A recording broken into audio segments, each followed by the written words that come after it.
ഭൂമി കറങ്ങാനുള്ളതാ, ഭൂമി കാണാനുള്ളതാ, യാത്ര ചെയ്യണം. നിങ്ങൾക്ക് സങ്കടങ്ങളും വേദനകളും യാതനകളും പ്രയാസങ്ങളും നൊമ്പരങ്ങളും കടബാധ്യതകളൊക്കെ ഉള്ളപ്പോ നിങ്ങൾ എന്തെങ്കിലും യാത്ര ചെയ്യണം. ഞാൻ ചോദിക്കട്ടെ, പെരുന്നാൾ വന്നു, ഈ പെരുന്നാൾ വന്നിട്ട് കുടുംബത്തോടൊപ്പം കറങ്ങാൻ പോയി എത്ര പേരുണ്ടെന്ന് ചോദിച്ചാൽ പലരും പറയും ഉസ്താദേ കറങ്ങാൻ പോയില്ല, ചെലവല്ലേ.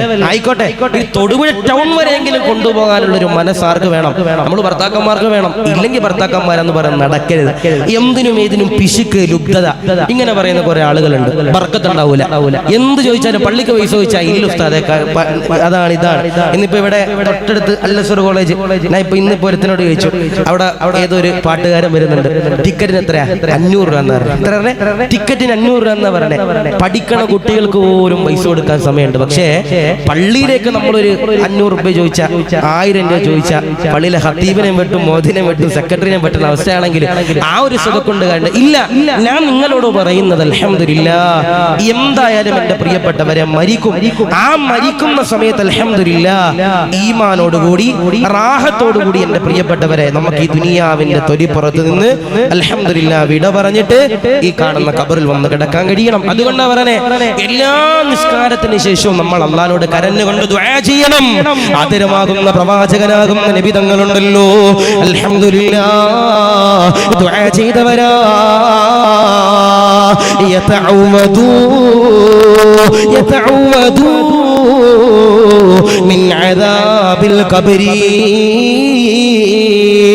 ലോകത്തിന്റെ പ്രവാചകനാകുന്ന നബി തങ്ങള് പഠിച്ചവനെ ഖബറിന്റെ അദാബിനെ തൊട്ട് ദുആ ചെയ്യുന്നവരാണെന്ന് നബിയുനാ മുഹമ്മദ് മുസ്തഫ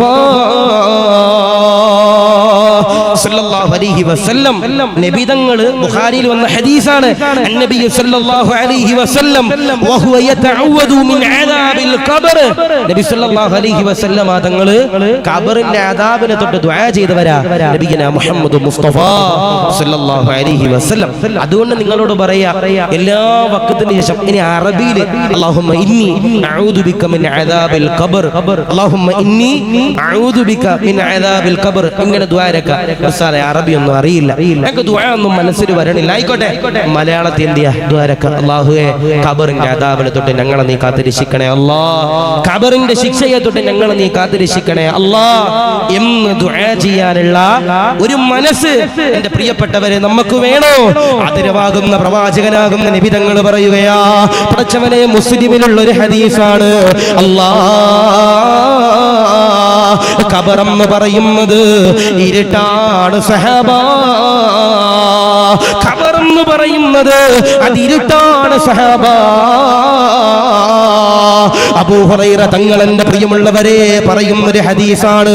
പടച്ചവനെ മദീന പള്ളിയുണ്ടല്ലോ, വൃത്തിയാക്കിയിരുന്ന ഒരു കറുത്ത പെണ്ണുണ്ട് പ്രിയമുള്ളവരെ, ഒരു കറുത്ത പെണ്ണുണ്ട് പ്രിയമുള്ളവരെ. നബി തങ്ങൾ അതാ ഏൽപ്പിച്ച ഒരു കറുത്ത പെണ്ണാണ്. ഈ കറുത്ത പെണ്ണ് കടന്നു വന്നുകൊണ്ട് മദീന പള്ളിയുണ്ടല്ലോ വൃത്തിയാക്കുന്നവളാ. ഒരു ദിവസം എന്റെ പ്രിയമുള്ളവരെ നബി തങ്ങൾ നോക്കുമ്പോ ആ മദീന പള്ളിയില് പഠിച്ചവനെ കറുത്ത പെണ്ണിനെ കാണാനില്ല, വൃത്തിയാക്കുന്ന പെണ്ണിനെയുണ്ടല്ലോ കാണാനില്ല. അല്ലാഹ് സഹാബിമാരെ നബി തങ്ങൾ വിളിക്കുകയാ, സഹാബിമാരോട് നബി തങ്ങൾ ചോദിക്കുകയാ, സഹാബാ കറുത്ത പെണ്ണുണ്ടല്ലോ എവിടെ? സഹാബാ സഹാബിമാരെ നബി തങ്ങളോട് പറയുകയാ, യാ റസൂലല്ലാഹ് ആ കറുത്ത പെണ്ണുണ്ടല്ലോ മരിച്ചു നബിയേ, ആ കറുത്ത പെണ്ണുണ്ടല്ലോ വിട പറഞ്ഞു നബിയേ.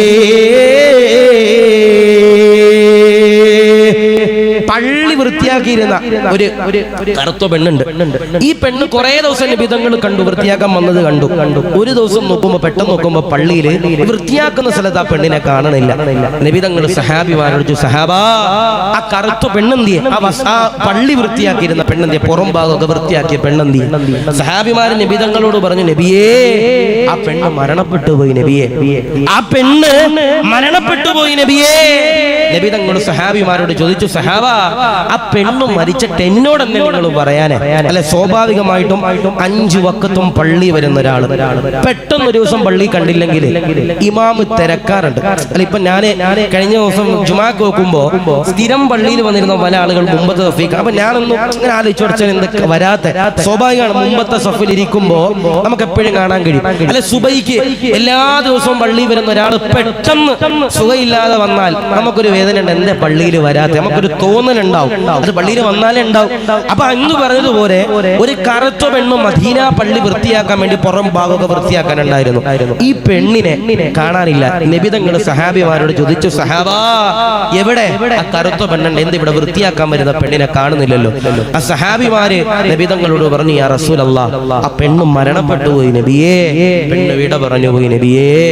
മഹാനാകുന്ന നബി തങ്ങൾ സഹാബിമാരോട് ചോദിച്ചു, സഹാബാ ആ പെണ്ണ് മരണപ്പെട്ടിട്ട് എന്നോട് പറയാത്തത് എന്തേ? ആ സമയത്ത് സഹാബിമാർ നബി തങ്ങളോട് പറയാ, യാ റസൂലല്ലാഹ്, അത് അത്ര കാര്യമാക്കിയില്ല നബിയെ, അത് അത്ര കാര്യമാക്കിയില്ല നബിയേ. നബി തങ്ങൾ എന്റെ പ്രിയമുള്ളവരെ കരയുകയാ. സുബ്ഹാനല്ലാഹ്, നബി തങ്ങൾ എന്റെ പ്രിയമുള്ളവരെ ആ സഹാബിമാരോട് ചോദിക്കുകയാ, സഹാബാ ആ പെണ്ണിന്റെ ഖബറുണ്ടല്ലോ, കാണിച്ചു തരുമോ സഹാബാ? മരിച്ചുപോയ പെണ്ണിന്റെ ഖബർസ്ഥാനുണ്ടല്ലോ, കാണിച്ചു തരുമോ സഹാബാ? സഹാബിമാര് നബി തങ്ങൾക്ക് ആ ഖബർ കാണിച്ചു കൊടുക്കുകയാ. നബി തങ്ങള് പടച്ചവനെ ഖബർസ്ഥാനിലേക്ക് കടന്നു ചെല്ലുകയാ. അവിടെ ചെന്നതാ നിറകണ്ണുകളോടെ, വല്ലാതെ സങ്കടത്തോടെ, വല്ലാതെ വേദനയോടെ, തേങ്ങിക്കരയുന്നതോടെ നബി തങ്ങളതാ ആ ഖബറിന്റെ ചാരവം ഇട്ട് മയ്യത്ത് നിസ്കാരമുണ്ടല്ലോ നിസ്കരിക്കുകയാ.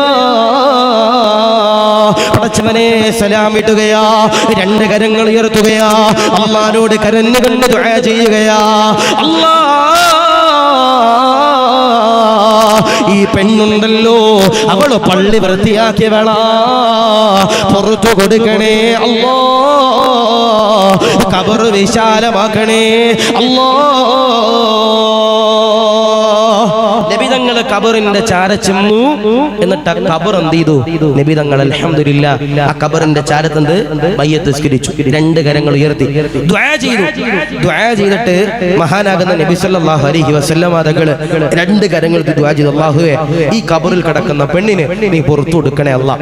നബി തങ്ങൾ എന്നിട്ട് സഹാബിമാരെ ചാരത്ത് വന്നിട്ട് പറയാ, സഹാബാ ഖബർ എന്ന് പറഞ്ഞാൽ ഇരുട്ടറയാണ്. ഈ പെണ്ണിന്റെ ഖബറും ഇരുട്ടറയായിരുന്നു. ഈ പെണ്ണിന്റെ ഖബറിന്റെ ചാര വന്ന് ഞാൻ നിസ്കരിച്ചപ്പോ ആ ഖബറിൽ ആ നിസ്കാരം വെളിച്ചമായി കടന്നു വന്ന് നബിയനാ മുഹമ്മദ് മുസ്തഫ സല്ലല്ലാഹു അലൈഹി വസല്ലം. അതാണ് ഖബർ. ഖബർ എന്നാൽ ഞെരുക്കമാണ്, ഇരുട്ടാണ്. ഖബർ എന്ന് പറഞ്ഞാൽ വാരിയെല്ലുകൾ പോലും ഒടിച്ചു കളയുന്ന സ്ഥലമാണ് ഖബർ എന്ന് പറയും. നമ്മൾ നോക്കുമ്പോ എന്താ, മുകളിൽ ഇങ്ങനെ കുന്നുകൂടി മണ്ണിട്ടിരിക്കുന്നു. നമ്മൾ നോക്കുമ്പോ എന്താ, അല്ല അതിന്റെ അടിയിൽ ഇപ്പൊ ഹൈടെക് ഖബറാണ് എല്ലായിടത്തും. ഇപ്പൊ ഇവിടെ കണ്ടോന്ന് അറിയില്ല. ഇപ്പം ഞാന് പുനലൂർ ഭാഗത്ത് ഒരു സ്ഥലത്ത് പോയ സമയത്ത് ഒരു പള്ളി കയറിയപ്പോ റെഡിമെയ്ഡ് ഖബർ ഇങ്ങനെ വെട്ടിയിട്ടിരിക്കാം. മരിച്ചു കൊടുത്താൽ മാത്രം മതി, കൊണ്ടുവെക്കുക, അടക്ക, വേറെ പരിപാടി ഒന്നുമില്ല. ഇവിടെ ആണെങ്കിലോ മരിച്ചെന്നറിഞ്ഞാൽ എല്ലാവരും ഖബർ വെട്ടുന്നവർക്കൊക്കെ വല്ലാത്ത പ്രതിഫലം. പറയാം, അല്ലാഹു ഖബൂലാക്കട്ടെ, അല്ലാഹു സ്വീകരിക്കുമാറാവട്ടെ.